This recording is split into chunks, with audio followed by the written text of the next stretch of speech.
Hey, good people. Welcome to Melanated Vibrations, a new show that celebrates the diversity and richness of Black culture.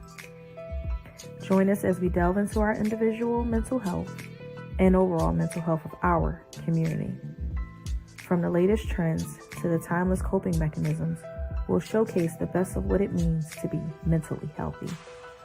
So sit back, relax, and get ready to feel the vibrations of Black excellence. Let's get started.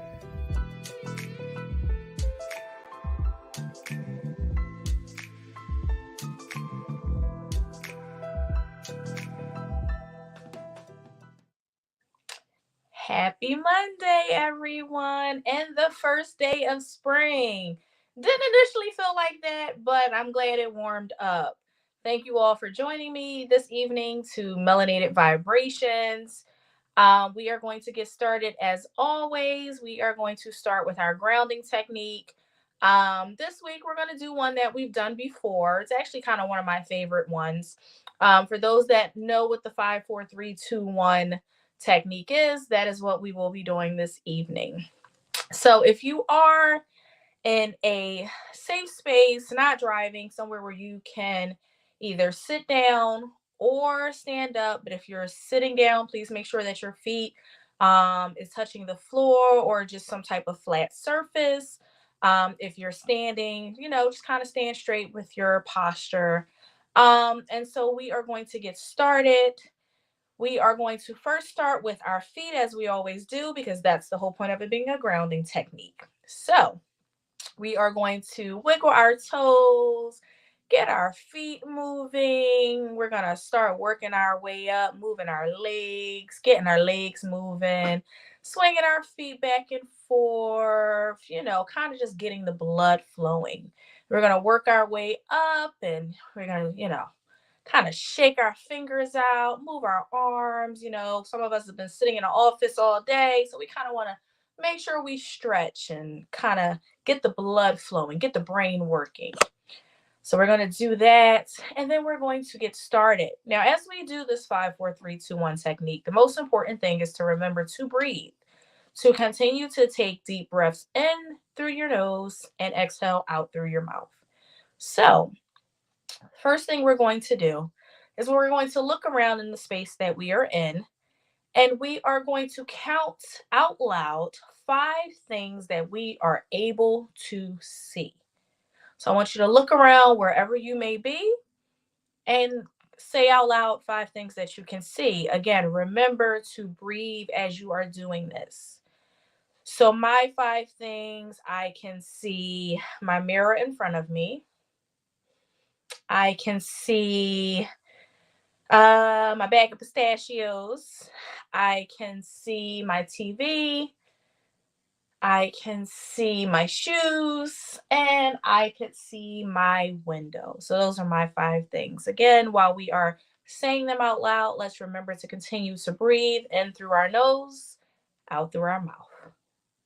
So after you've done that, you are now going to do 4 things that you can touch.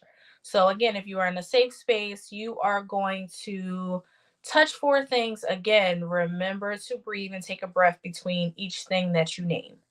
So I can touch my hair. I can touch the chair I'm sitting in. I can touch my laptop.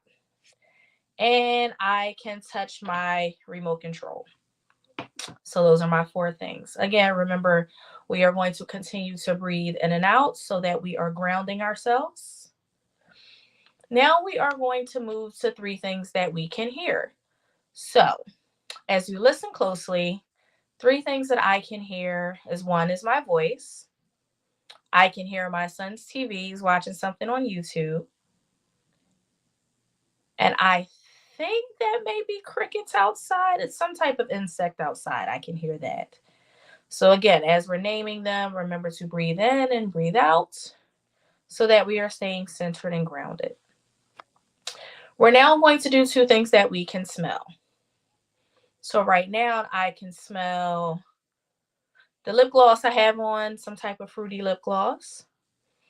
And I can smell lavender because I have some essential oils lit in my room. So those are the two things that I can smell. You now are going to think about one thing that you can taste. That's you outside. One thing that you can taste. So I can actually taste crab cake because that is the last thing that I had. I ate something really quickly before I jumped on. So I had a zucchini crab cake. So it was very, very tasty. So that is the one thing that I can taste. So as we, are tasting, smelling, touching, seeing, and hearing, again, we're going to remember to breathe in and breathe out. So we are going to breathe in and breathe out 3 times, and then we are going to get started. So we're going to breathe in, we're going to breathe out, we're going to breathe in, we're going to breathe out, we're going to breathe in, and we're going to breathe out. So thank you for everyone that has done the exercise with me. As always, we go into this with setting our intentions. So my intention, I am bringing into this space clarity. That is what I am bringing into this space today. For everyone that's out there, hello. Again, thank you for joining. So tonight's topic is one that I myself struggle with. And so there's going to be a lot of moments of transparency this evening. So the 2 things that I wanted to talk about this evening was anger and forgiveness. But before we get into that, I want everyone to tell me, what is it that you all are bringing into this space? So again, I'm bringing clarity into the space. What are you guys bringing in? Hey, Big Exclusive. Thank you for joining. Hey, Tiff. Thank you for sharing. Yes, if you are on here now, please share, share, share. Hey, Miss Waller, please share. Hey, Rika, how are you? Hey, Hannibal. Please, please, please. Hey, Brandy. Please, please, please make sure that you are sharing, sharing, sharing. Hey, Royalty. Um, Love into the space tonight for everyone. Absolutely. So, yes, it is the perspective and understanding. Good. It is the first day of spring, as I stated, support and understanding. So, as we say, out with the old and with the new, respect. I love that. We want to make sure, yes, love is a big thing in this world right now, as we need it. Understanding and an open mind. Yes. Um, it's the first day of spring. We want to do some spring cleaning, out with the old, in with the new type thing. And that is why I think that it is a good topic for tonight, bringing positivity. Yes. For anger and forgiveness. So anything that we may be holding on to that we possibly need to let go or just have more clarity and understanding around it, is the purpose of tonight. So let's get started. So what is anger? Right? I know people probably are like, oh, anger's when I get mad or whatever. So, according to Google, anger is an emotion characterized by antagonism towards someone or something you feel has deliberately done you wrong. Anger can be a good thing.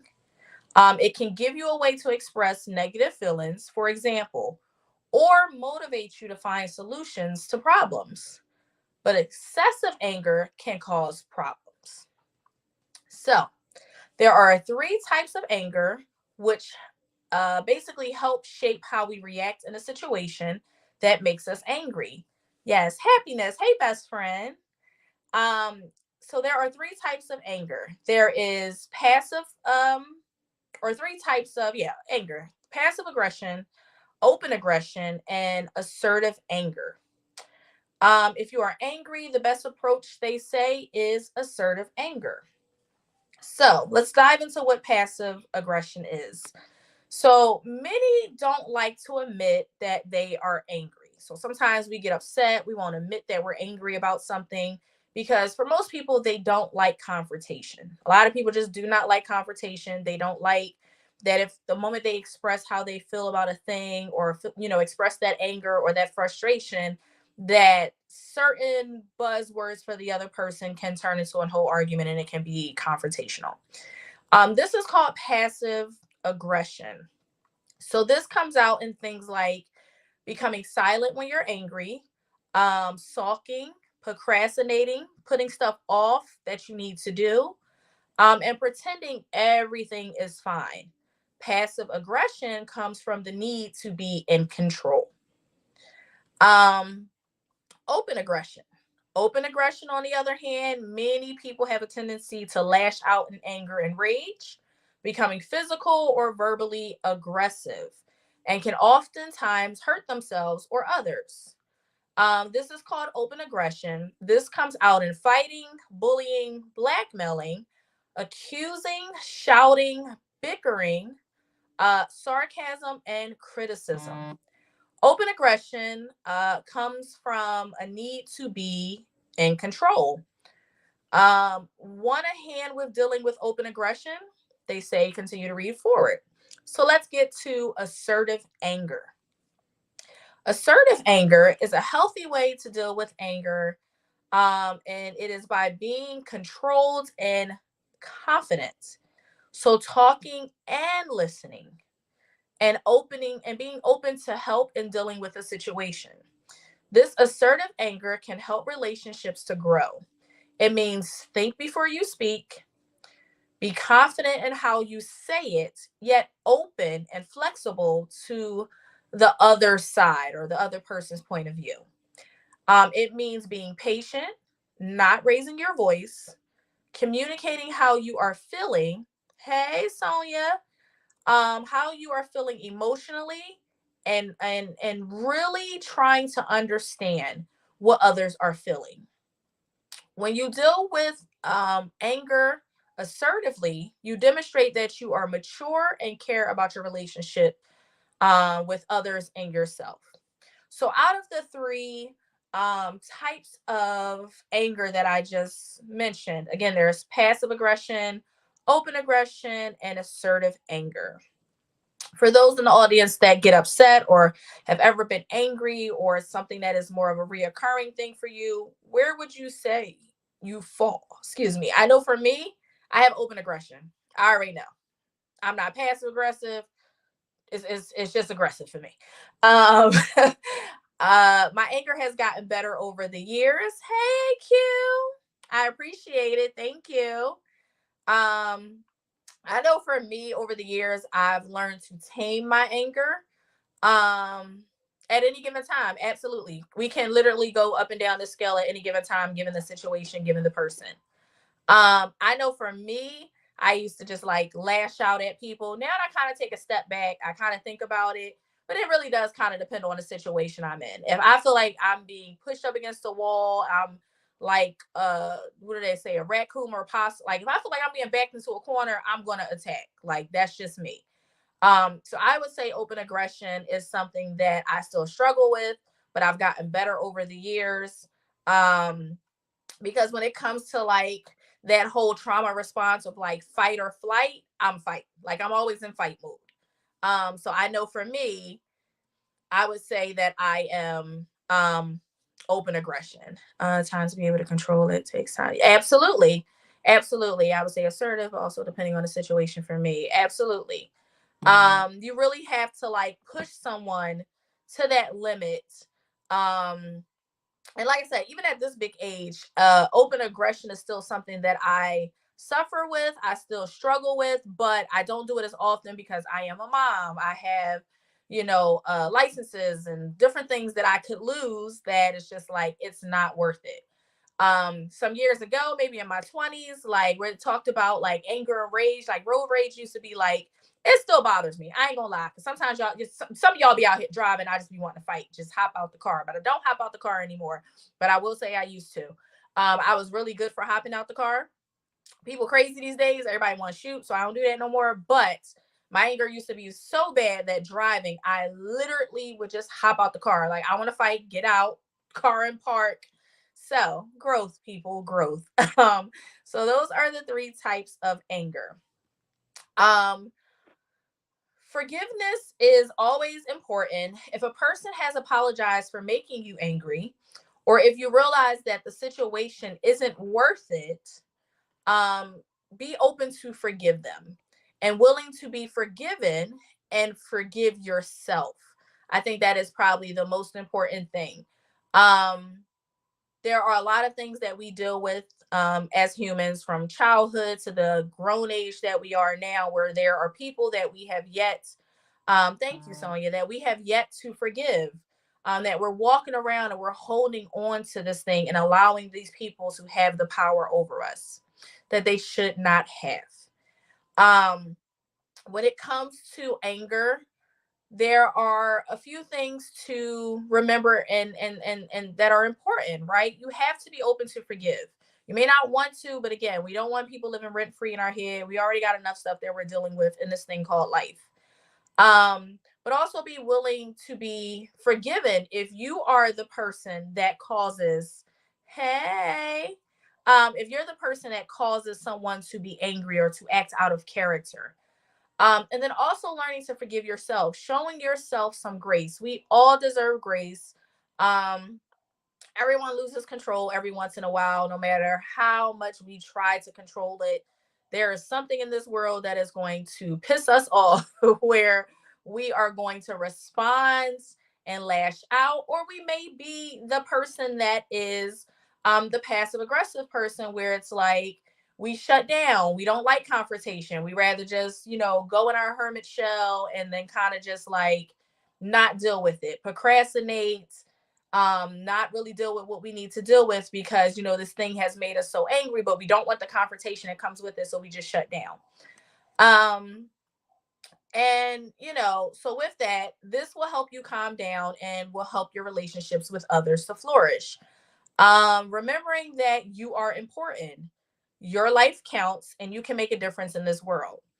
I think a lot of things that happen when people, you think of all the violence in the city, for those that live in the city of Philadelphia or just kind of anywhere at this point around the world, a lot of the murders, killings are pure anger.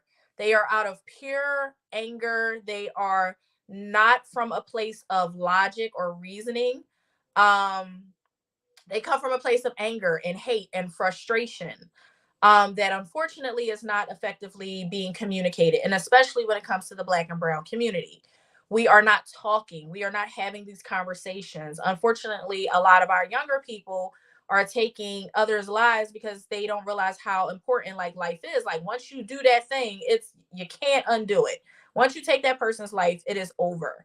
But then that moment, they're so angry at whatever it is that they're angry at, whatever Twitter beef these guys had online, or whatever happened on the block, or whatever the situation may have been. Unfortunately, once some people get to that heightened stage of frustration and anger, um, this is how they respond, unfortunately, is violence. Forgiving yourself is probably the hardest thing, getting over the trauma and damage that you have caused to someone. Absolutely. Forgiving yourself, we do not show ourselves enough grace. As humans, we do not show ourselves enough grace. We think that some of the things that happen in life is our karma, or that we deserve what's happening to us because unfortunately how we treated others. I'm not gonna say it's not. I'm not God, right? I don't make those decisions. Do I believe in karma? Absolutely. I do think that sometimes karma does spin the block. And sometimes people get what they've put out into the world. But even with that, right? Even if there are things that you've done in your past life, you still deserve to forgive yourself. You still deserve to be forgiven. But you have to make that decision to show yourself some grace. If you don't show yourself any grace and work on forgiving yourself for the things that you've done to others, when maybe you just didn't have all the skills and the tools that you needed to properly love someone, or know how to love someone, or how to talk to someone effectively, how to communicate without getting upset. If you are not willing to show yourself any grace for those things that you've done in your past, then who else is going to be willing to show you grace? Um, we got to learn to not be so hard on ourselves, because again, we are carrying around, yes, this youth is so angry at the world. Karma be it's like a stepchild. Karma's been a block for all of us. But you have to learn to show yourself some grace. My thing is like in this life, it's done, right? It happened. We did it. The act, it happened. Um, the only thing we can do in this life is try to make it better. You know, the older I get, I say this to my best friend, one of my best friends all the time, and we say, like, we only got, hey, Mimi, we only have so many summers left. For proper love is so dangerous. Absolutely. We only have so many summers left, right? We don't know when our time is up. We don't know, you know, when God will call our number. So I went out to brunch yesterday with one of my best friends. Her and I went out, and I know the general manager at this Italian restaurant that I go to all the time. And he came over and we're chatting and catching up like we always do. And he said, yesterday was absolutely insane. He said, a man went into the bathroom and dropped dead on the floor. He was 60. I'm at the table like, oh my God, like who knew, right? That moment that this young man, because 60 is not old to me, but this young man who's there having dinner with his husband, right? Who knew that would be the last time that those two would share, an intimate moment, like something like having dinner, or that when he walked outside, that was going to be the last, time that he would walk outside or walk back in the house. And so that is what I mean when I say that life is short and we have to learn to forgive ourselves. We do not have many summers left. Our kids are growing up. For us that are parents, they are growing up so fast. And so we have to learn to forgive ourselves so that we're not carrying that over to them. We're not impeding onto them things that we're holding on that we should have just let go. Learning to love someone when you have not been shown love is probably one of the hardest things in life you can do. But this is where, when I had that episode on boundaries and I had that list of non-negotiables, this is why those type of things are important. Knowing what you're willing to tolerate in a relationship and what you're not, even if you've never been shown, you know what a good feeling feels like and what a bad feeling feels like. What when something makes you uncomfortable or it makes you nervous or it makes you scared or it makes you happy and joyous. You know what you want to feel like when you're in a relationship, whether it is a relationship with, a partner, whether it's a friendship, whether it's, family, you know how you want to be treated. Hey, Shantae, yes, and put you first. Absolutely, Mimi, that is important. Yes, family, please continue to share, and make sure you are on YouTube, you are subscribing and liking the page and the Facebook page. You have to learn to forgive yourself so you can get back to loving you. It is not the easiest thing in the world, but it is possible. Um, and so now we're going to talk about the arousal cycle of anger. So there are 5 phases of anger. And this may tie into what I was just saying. So there's a trigger, there's an escalation, there's a crisis, there's a recovery, and then there's a depression phase. Understanding the cycle helps us to understand our own reactions and those of others. So let's talk about the trigger phase. The trigger phase is when an event gets the anger cycle started. So this is what initiates that cycle of anger that we go through when something just really pisses us off and we sweating and we feeling our blood boiling and it's hot and our heart is racing and we just can't calm down and we want to like strangle somebody. If if you've ever been like that upset or so upset that you just are lost for words and you shut down. So this is where the phase begins. So it's the trigger phase. We get in an argument or we receive some information that shocks us. We feel threatened at some level, and our physiological system prepares to meet that threat. So all of those things I was just telling you, your body, you can feel it, your heart's racing, your blood's boiling, you feel the heat, you feel all of these things in your body. This is the trigger phase of anger. Then there's the escalation phase. Now, the escalation phase is when our bodies prepare for a crisis with intense respiration, so rapid breathing, increased heart rate, and raised blood pressure, muscle tension for action. Your voice may become louder or altered pitch.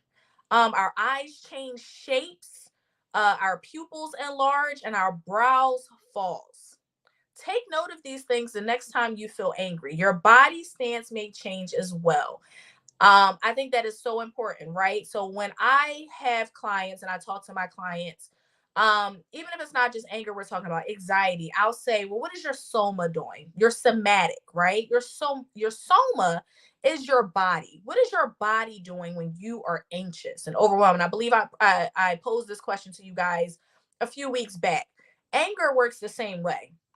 So the escalation phase, right, is kind of like that.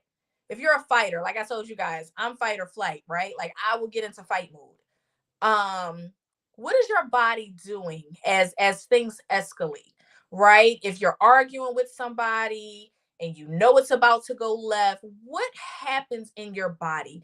Is your heart racing? Is your blood pressure getting high? Like, do you feel your muscles tightening and tensing up? Do you notice like you balling your hands into a fist, you're getting into a stance like you're ready to fight? Or are you ready to run away? Like some people, for that, the escalation stage could literally be all of those things, but instead of like getting in a stance of fighting, they could literally be running away. um does your voice get louder if you're in this argument or this disagreement? Does your voice get louder, or do you shut down? Do you notice that about yourself? Like you just get dead silent and you say nothing? For me, I guess it depends, but at this age, I'm not really much of an arguer. Like I don't argue. If I get quiet, you probably should back up because that means that at this point we fighting. I don't have no more words. I'm not going back and forth with you. We fighting. So if you ain't ready to fight, move. Um, I know that for me, like that's just like, and I feel my heart racing. I feel my blood pressure. Like I said, I feel like my body is on fire. I feel hot in my body. If I get too mad to the point, I may even start crying. Like that might even be a thing. And it's not like a cry like, oh, I'm scared or I'm sad. It'll be anger. It'll be frustration. It'll be tears of like, I'm about to like choke you out right now. So if I ever like shut down to get quiet and tears start coming, not like you cry, right? Like something sad. If the tears start coming on the side, because that's a whole other thing. I'm not sure if you guys are familiar. There are different ways that tears fall down our eyes from our tear ducts. Face, straight down. It's like, oh, I'm sad about something. But when it is anger, those tears come out the side of your eyes and down your face. And so for me, if you get me to cry, because I'm not a crier, and I stop talking, yeah, you might want to back up. It's about to be a situation. So that would be the escalation stage. The crisis phase. The crisis phase is when our survival instincts step in. This is that fight or flight response. Our body is prepared to take action. But unfortunately, during this phase, our quality of judgment is significantly reduced. And decisions may be made without the benefit of the best reasoning ability. So if you are ever here at the crisis phase, this is when I say about trauma response, fight or flight. What are you going to do? And in that moment, right? So now we're triggered, right? We're triggered by whatever that thing is, whatever that disagreement, argument, whatever your triggers are, right? That trigger has now turned into an escalation.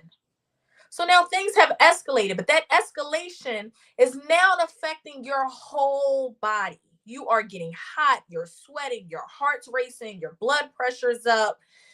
You may even get a headache, like whatever is happening for you. And now we are in the crisis phase where your fight or flight kicks in.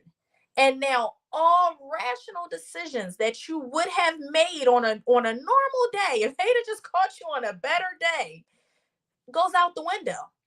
And so now we're at a stage where we are now going to react. We're going to react. We're going to respond. Again, if I'm pushed into a corner and I don't like it, I'm going to fight my way out. That is just my trauma response. When it comes to fight or flight, I'm going to fight. So these are just things that I want you all to be mindful of when you are getting to that level of anger. I want you to take a moment. One, what is the trigger? And why is this a trigger for you? Why is this thing that this person said in this argument, this agreement? It could be a coworker, your boss at work. It could be your parents, your siblings, your partner, best friends, whatever. It could be anyone. Why is this a trigger for you? And now that you've identified this thing, maybe they said, "Oh, you're so stupid." And maybe that was the trigger for you, right? Because, when you were growing up, you were always called stupid and you don't like people calling you stupid, right? So like maybe that's a trigger for you. So now you're triggered, but why are you triggered? I want you to ask yourself, why is this thing that they said a trigger for me? What does it relate and go back to? What is the correlation between what they said and how I'm taking it? So your body panics too. I feel like I'm having, yes, sometimes, yeah, yeah, exactly. Like the heart starts racing. No, seriously, like I'm getting quiet. Leave me alone. You probably should walk off. Yeah. Um, absolutely. That right there, Phoenix. Like when someone gets you so upset that you start crying, that's a whole different form of anger. Mm-hmm. Oh yeah, exactly. Exactly. So a lot of us seem to share that, right? When we start to cry, it's a wrap. Yep, especially when I want to punch somebody in the face and I know I cannot because that's not okay. Exactly. Right? Talk about growth. Um, absolutely. I agree, royalty. Anger does take over rationale. We are no longer rational. So again, we have our trigger. So one or two things are going to happen. We either are going to de-escalate ourselves with that trigger, or we're going to give into that trigger. For a long time, I was giving into them triggers. I ain't even gonna hold y'all. I had a situation last year with my previous employer where I gave into a trigger. A young lady and I, who no longer work together again because I left the company, got into a verbal disagreement. And I felt my body getting hot. Like I was like, oh my God, I'm gonna stop talking now because I'm gonna get up and punch her. Like in my mind, I pictured me dragging her out of the building. Like that's how tight she had me. Like I was, because I'm like, I haven't been in this space in a really long time. And so I'm not even sure what the trigger was. I mean, it probably just was the back and forth because I don't do too much of that. Like we grown, you doing a lot, and it just wasn't working for me, right? And so once you identify what your trigger is, you now have to make a decision. Hey, Creamy, thank you. You have to make a decision. Am I going to give into this trigger, or now do I really understand and identify what my trigger is and I won't let it take me out of character? But if you do, now you are going through the escalation phase. And so that is also what I want you all to be mindful of. When your body starts to go through all of these physiological changes, your heart's racing, you're getting hot, you're getting sweaty, your eyes changing shapes, your brows is doing crisscross and all of that. Making others aware of certain triggers allows for boundaries. Absolutely. Um, and you implementing those boundaries as well, right? So sometimes we're not always in a situation where we can make others aware of our triggers because the situation may not call for it, but as long as you know what your triggers are and you know what your boundaries are, you can implement that. You have to be mindful when it comes to boundaries. Everyone's not going to respect your boundaries. um People are going to continue to treat you the way that they've been treating you before those boundaries were set in place. And so all situations may not call for you to be like, hey, listen, when you say this or use these words, it makes me angry and upset. You may be in a situation where, I don't know, let's just keep it real, right? Us as black and brown folks on here. We may be in a supermarket, we may be in a different kind of neighborhood. And someone may say something racist to us. We ain't got time right now to be telling you, like, oh, well, your racist antics is making me very highly frustrated and upset. We ain't got time for all of that. Okay. So one or two things gonna happen. We're gonna fight, you gonna call the cops, or I'm gonna leave. Like this is what I mean when I say being in those type of situations, where you don't always have the option of letting someone know what your triggers are, and hey, these are my boundaries. Something as quick as a racial slur, or something, being put in a situation where you feel like you've been isolated due to the color of your skin is a prime example of that. We don't always have time to tell another race, whether it be a white person, an Asian person, an Indian person. We don't always have time to tell others hey, I don't think you should say that. This really bothers me. Sometimes people want to say stuff just to see how you're going to react to it. So again, learning your triggers. Why is it a trigger? Escalation phase. What's happening in your body? Realizing what's happening and begin to try to calm yourself down. The crisis phase. This is when your fight or flight kicks in. What are you going to do? And then there's the recovery phase. The recovery phase takes place after some actions have resulted during the crisis phase. So whatever that action may have been for you. Our body is prepared to take action. I'm sorry, the body starts to recover from the extreme stress and energy. Like we've expended a lot of energy during this time. The adrenaline in our blood leaves gradually. The quality of judgment returns as reasoning begins to replace the survival response. So recovery comes after the crisis phase. So remember, you have whatever triggered you, you have whatever the escalation was for you, you have whatever your crisis phase was it fight or flight, and now you have the recovery phase. Um, Sometimes it's tax bracket discrimination. Absolutely. Whatever that thing is for you, whatever that trigger is.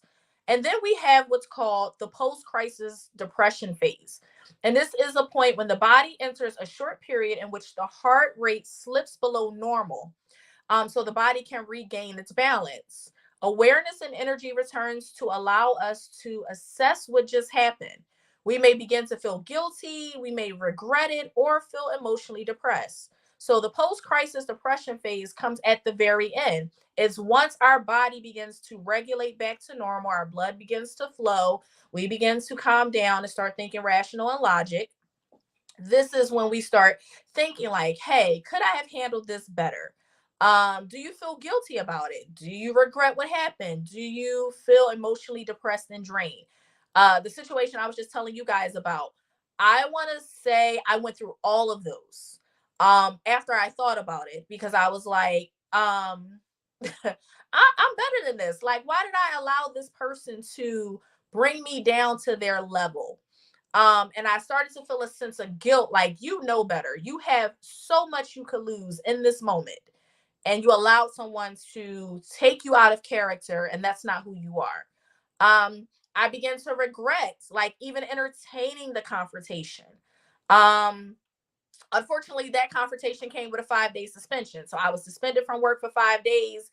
And I want to say, like, that second or third day, I kind of like was at home, like, I don't see how people do this all the time. Just a situation at work where they tried to trigger me to act a certain way, and I almost gave, yeah, but I had to think about family. It took, and sometimes it will take an extended period of time to calm down. But I am glad, Shantae, that you were able to see that, right? That you had a rational enough mind to realize what they were trying to do. I wish I'd have had a rational enough mind in that moment, but I am still growing.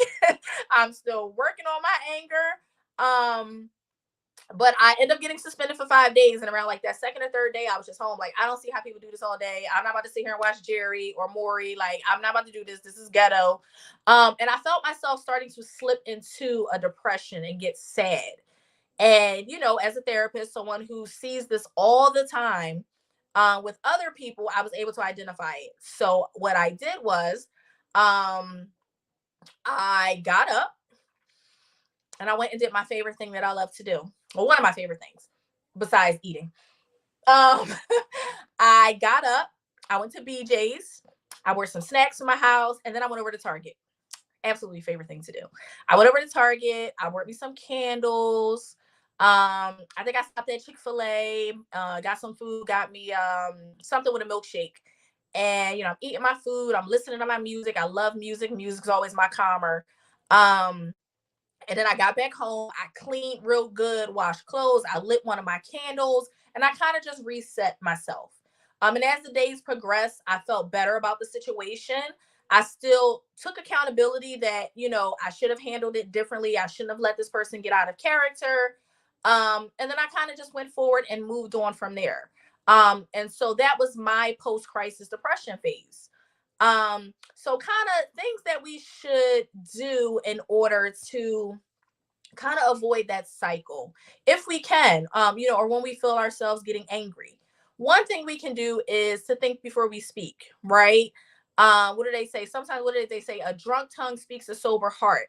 And I do believe that when we are angry and upset, we will lash out because we want others to feel how we feel when they said whatever thing it is that they said or did, right? So we will lash out, and we'll have that, we'll say those hurtful things, and we'll hit below the belt. um One of the things that I take in all of my relationships, and I took in my last relationship, is no matter how mad we are at each other, no matter whatever, we're never going to hit below the belt. One, because I don't apologize, but that's a whole different conversation. But I just think that once you hit below the belt and you say things, it is hard to, you can ask for forgiveness, you can apologize. Once it is out there and you have said it, it's out there and you have said it. Um, there's not really much you can do after you've said it, because now that person that you've said it to, they are forever going to hold that over you. They may say, "Oh, I forgave you, I forgot about it," and the first time y'all get into a disagreement, they throwing that thing right back in your face that they said they forgot about, and vice versa. We do the same with other people. We will say that, "Oh, it's fine, like you were just upset." And we say we forgave them, and we forgot about it, but the moment something else happens that is similar, that triggers, we throwing that right back in their face, like, every time you always do this, always do what? The thing that you said you forgave that person about, on a daily basis. But I'm glad I have people in my corner that allow me to vent. Absolutely. And that is important, to having a support system. Sometimes silence is deadly. Sometimes not giving people what they want, baby, will kill them. What they say, kill them with kindness. It's very similar today. I have my support system. Why do us as Black brown always have to take the high road? Yeah, and I absolutely agree with you, Phoenix. That's a whole other conversation, and maybe I could bring you on for one of the shows so we can talk about that. Because I just saw something on the Shade Room where Whoopi Goldberg apologized, and it pissed me off. And I was like, well, why we got to be the ones that keep apologizing to everybody else? Don't nobody apologize to us when they do stuff. We still ain't get our 40 acres and a mule at this point. Y'all could just give us the 40 acres. We don't even need the mule. But it's just like, it is always us. Why do we always have to take the higher road, and we always have to bite our tongue as Black and brown people? It's unfortunate. It really is. But I think it's important as well as Black and brown people, because we are already always seen as aggressive and angry, that we have to learn to work on taking the high road in our interpersonal relationships before we can go out into the world with those same things. So if we know how to talk and think before we speak, and be calm and not get triggered and not go into fight or flight mode, then that helps us on the back end of when we're in the workplace. And sometimes we just gotta shut up because somebody's trying out and testing our patience. I agree, having a support system definitely helps.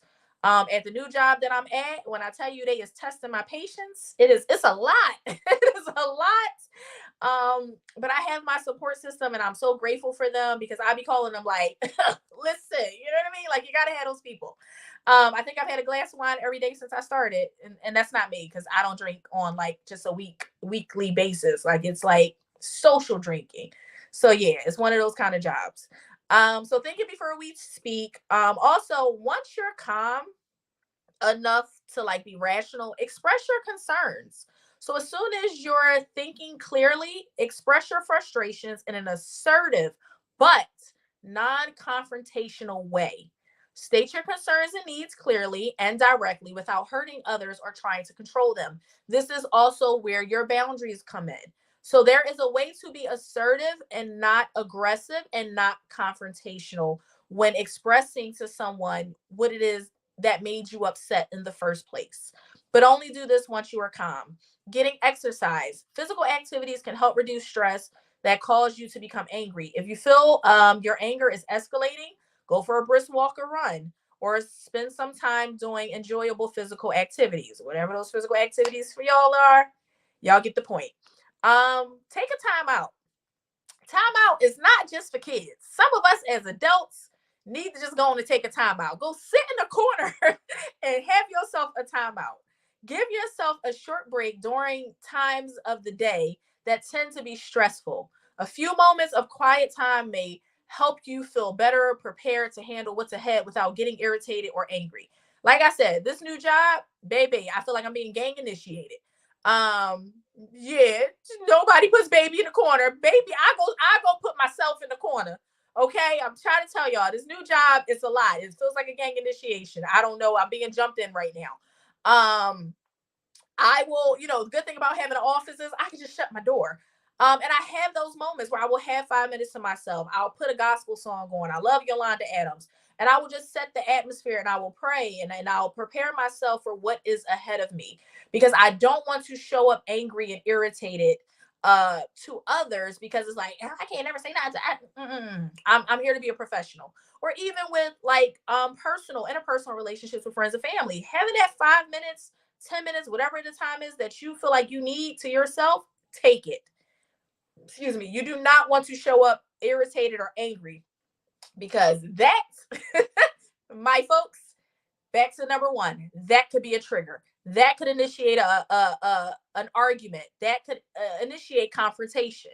How you show up and how you present to others because you're frustrated and irritated with something could be a key and something that makes somebody else want to be like, I don't like the way you said that. Close my beer and bed from doing. Yes, yes. Those moments that you are feeling overwhelmed or, just high emotion, very stressed, very anxious about something, shut your bedroom door, go hide in the bathroom. I don't care what you do.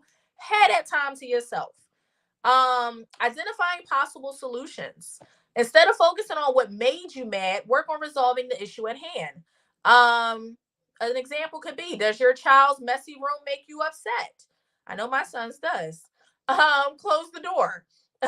Is your partner late for dinner every night? Then maybe schedule meals later in the evening. Or agree to eat on your own a few times a week. Also, understand that some things are simply out of your control. Try to be realistic about what you can and cannot change. Remind yourself that anger won't fix anything, it might only make it worse. I know for me, I am a person that needs to have my hands on stuff and I like to be in control. Like I need to, in the perfect world, I run all this, okay? But then as I've gotten older, I realized that I cannot control everything. Some things are just out of my control, and I just simply have to let it be what it is going to be. It is either going to work itself out or it's not, but it is still going to be whatever it is going to be. Stick with I statements. Criticizing or placing blame might only increase tension. Instead, use I statements to describe the problem. Be respectful and be very specific. For example, saying, I'm upset that you left the table without offering to help with the dishes, instead of, you never do any household work. Saying things like, I am mad that we did not go to the movies this weekend. Instead of saying, you don't ever keep your promises. I'm upset. I'm mad. I'm irritated that we didn't go to the movies this weekend. So here we are taking some accountability, but also still making that other person aware in a non-confrontational way about how we're feeling. Don't hold grudges.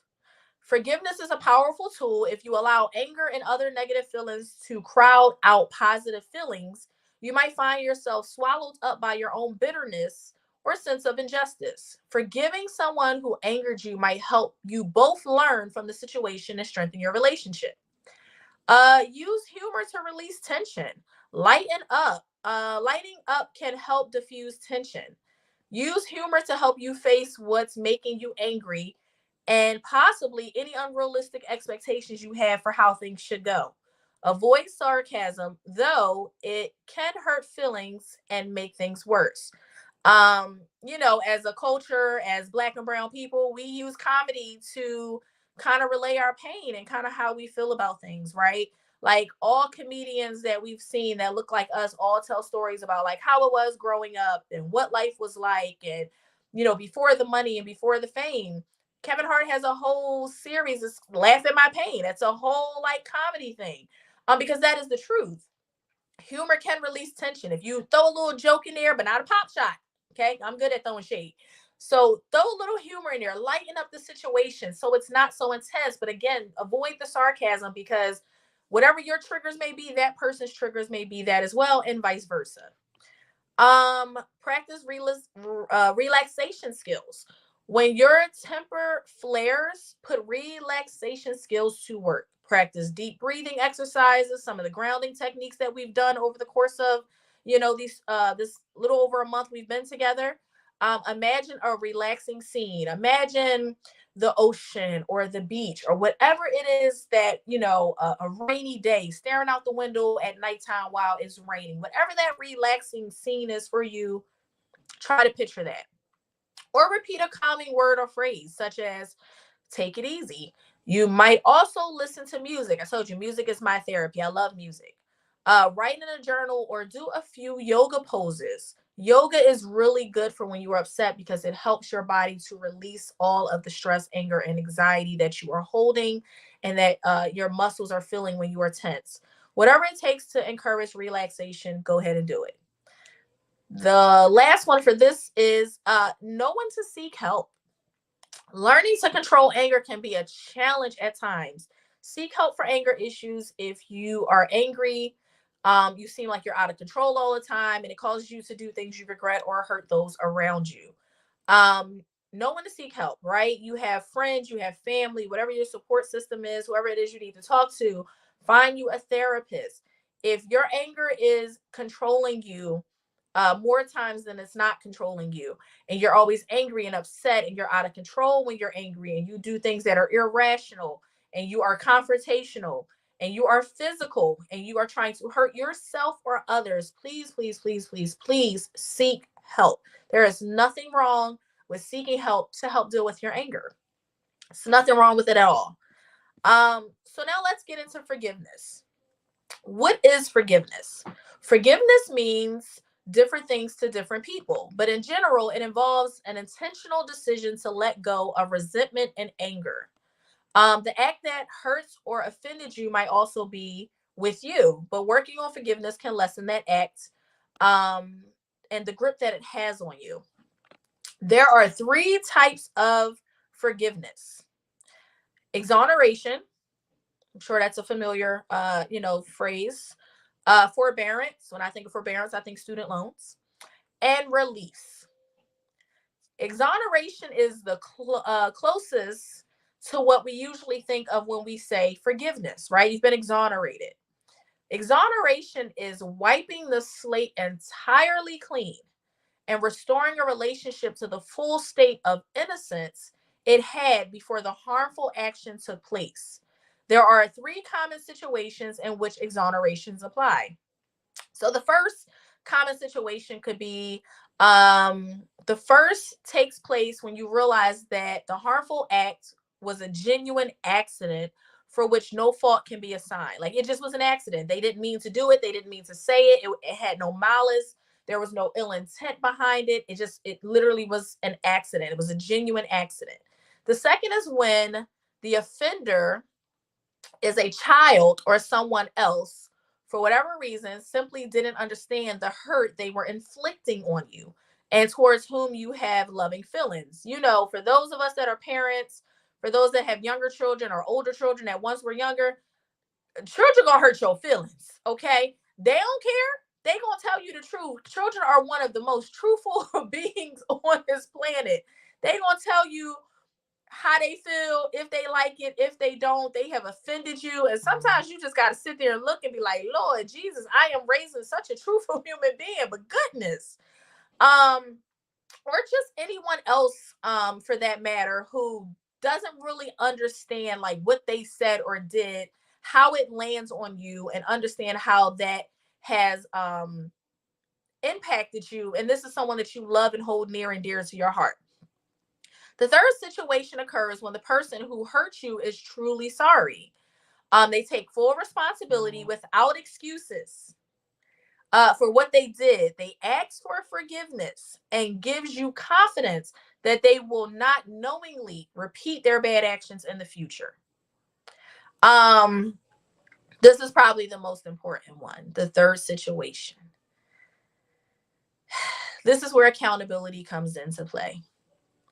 When a person has truly hurt you, have they taken full responsibility?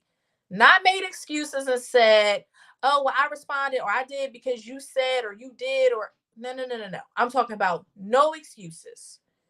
They ask you for forgiveness. They take accountability and they confidently assure you that this behavior will not happen again in the future. That is the third type of situation, and probably the one that we all want, right? It's for people to take accountability, people to be responsible, people to ask for forgiveness and genuinely want forgiveness and genuinely apologize for the things that they may have said or done to us. Now, the second type of forgiveness is called forbearance. Again, when I think of forbearance, I think of student loans.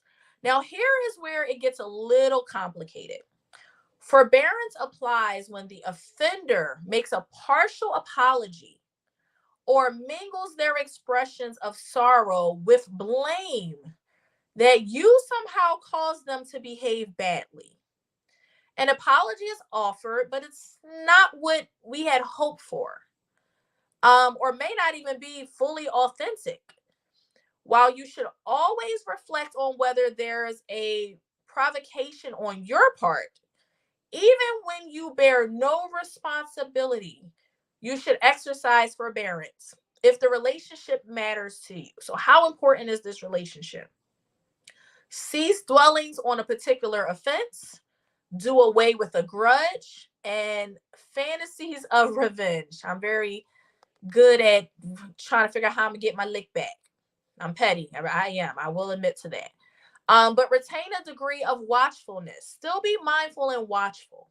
This is similar to forgive but not forget, or trust but verify. By using forbearance, you are able to maintain ties to people who, while far from perfect, are still important to you. Furthermore, in some cases, after a sufficient period of good behavior, forbearance can rise to exoneration and full forgiveness. So, after someone has over time proven to you that they don't want to hurt you, they try to make good on that partial apology. Unfortunately, this is also the level of where they will still try to blame you for some of how they responded or how they behaved towards you. You do not have to tolerate this. I'm just telling you, this is a type of forgiveness that some people go through. But you do not have to tolerate this. This can be a boundary that you need to apologize and make I statements. You need to take full accountability. Um, Brandy, hi, my name is Forbearance. I'm cracking up. But what do you do when the person who hurt you doesn't even acknowledge that they've done anything wrong or give you an obviously insecure apology, making no reparations whatsoever? These are the cases of forgiveness that are the most challenging. In practice, an example of this would be an adult who survived child abuse, or a business person who was cheated by their partner out of a deal, or friends or relatives who have betrayed one another. Still, even here in this stage, there is absolution and there is a solution. This is where we begin the last stage of release. This is the third type of forgiveness. Release does not exonerate the offender, nor does it require forbearance. Release is simply for you.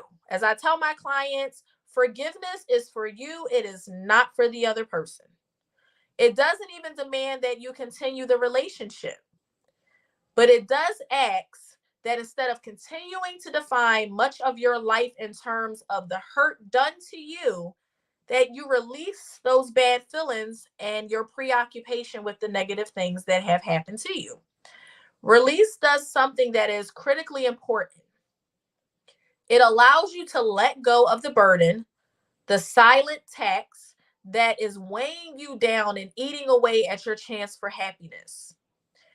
If you do not release the pain and anger and move past dwellings on old hurts and betrayal, you will be allowing the ones who hurt you to live rent-free in your mind, reliving forever the prosecution that the original incident started. Now, this may be hard for a lot of people. Again, I mentioned being a survivor of childhood abuse, being shorted on a business deal, a spouse cheating if, in a relationship or married, forgiveness is hard. That whole like being able to release that and just let it go does not seem realistic to a lot of people, but I promise you it is the healthiest thing you can do. When you get to a place where you release and forgive that person for you and not for them, that is where life begins to change for you. We have to learn to let things go. We do not need to allow people to live rent-free in our heads. We should not hold on to those hurts. There are so many people out here that have hurt us and they are living their best life. They're not even thinking about it. Some people don't even realize they hurt us. Some people don't even realize that what they did was so offensive. But here we are holding on to this burden and walking around just angry at the world for people that have moved on with their life. That begins to weigh you down and you hold on to those things. And then now you're bringing that luggage and that baggage into your next relationship, whether it's a friendship, whether it's an intimate partner, whether it's work, whatever it is. And now you're triggered by all of these things, right? Now, these are things that become triggers for you. And then the moment someone comes into your life that has nothing to do with anything, they may say a certain word or do a certain thing that they didn't even know it was a trigger for you. You probably didn't even realize how triggering it was for you. Now you snapping out at this person. Now we arguing. Now we're in a whole confrontation because you're holding on to something that you should have just released. Again, at this big age, we don't got that many summers left. And what we cannot take to the grave with us is holding on to things that we should have let go a long time ago. So I am charging you guys this evening to let go of that hurt, let go of that pain, let go of that fear, let go of that sense that you have lost control. Just let go. Let it go. Let go of those negative thoughts. Let go of those negative feelings. Show yourself some grace. Even if you were the person that wronged someone else and hurt someone else, forgive yourself. Let it go. Only thing you can do is become a better you day by day. Today is a brand new day. Today starts a new day. Show yourself some grace. We're not going to have this thing called life all figured out because we're constantly being thrown stuff. Because we're constantly being thrown stuff, we don't need nothing else to add onto our plate. And so I am charging you to release whatever that thing is that you are holding on to, that is holding you down, that is weighing you down, that is triggering you, that is stopping you from having good interpersonal relationships, that's stopping you from having relationships with your kids, with your spouse, with your parents, with your siblings, whatever it is, let it go. There are so many people that have harmed us, wronged us, and they don't even realize it. They're not worried about it anymore. And I'm not saying you shouldn't worry about it. Process how you process it. Take your time. But on the front end, the thing you can control, the one thing you can control is releasing it and letting it go. Life is short. Enjoy the time that you have. Don't let these things live rent-free in your head. These things can no longer hurt you unless you allow them to. I love you guys. Thank you so much for tuning in to Melanated Vibrations. I'll see you guys next week. Bye. Hey, good people. Welcome to Melanated Vibrations, a new show that celebrates the diversity and richness of Black culture. Join us as we delve into our individual mental health and overall mental health of our community. From the latest trends to the timeless coping mechanisms, we'll showcase the best of what it means to be mentally healthy.